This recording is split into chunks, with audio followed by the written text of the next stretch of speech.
Adam Price.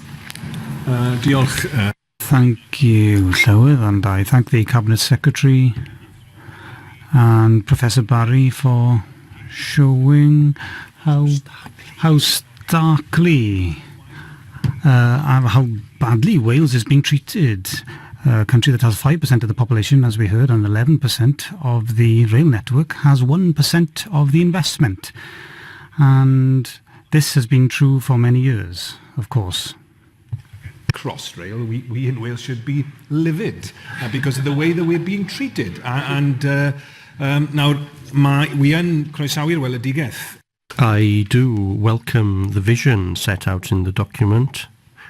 Professor Barry puts forward £2 billion worth in current net terms over a period of 60 years. Now, the risk, of course, is at the current rate, it'll take 60 years before we see these benefits emerging. And what he says, of course, and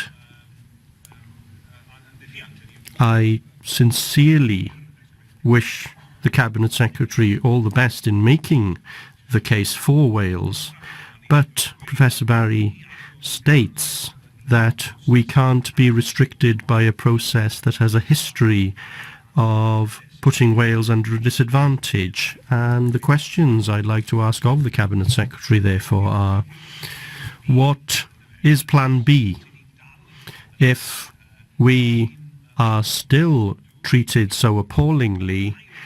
Then some of these projects, of course, are crucial to the economic and social progress of Wales. Now, the Welsh Government does have the right under the Government of Wales Act to invest in infrastructure, to create new services. So to what extent is the Welsh Government, as well as making these business cases to the UK government so that they shoulder their responsibilities, are we also identifying those projects that we simply can't wait for a decision from Westminster for, and that we have to make progress in delivering them for ourselves?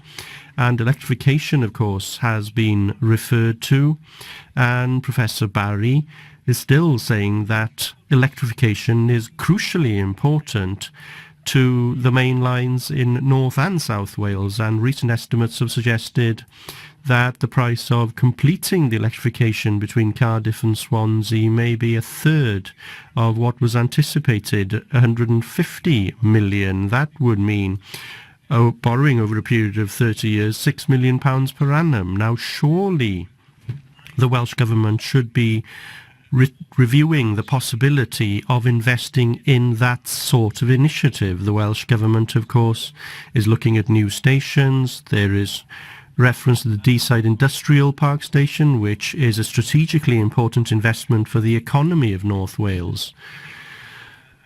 Are we also preparing our own plans for the Swansea Bay and Western Valleys Metro? It's good to see for the first time a detailed outline being put forward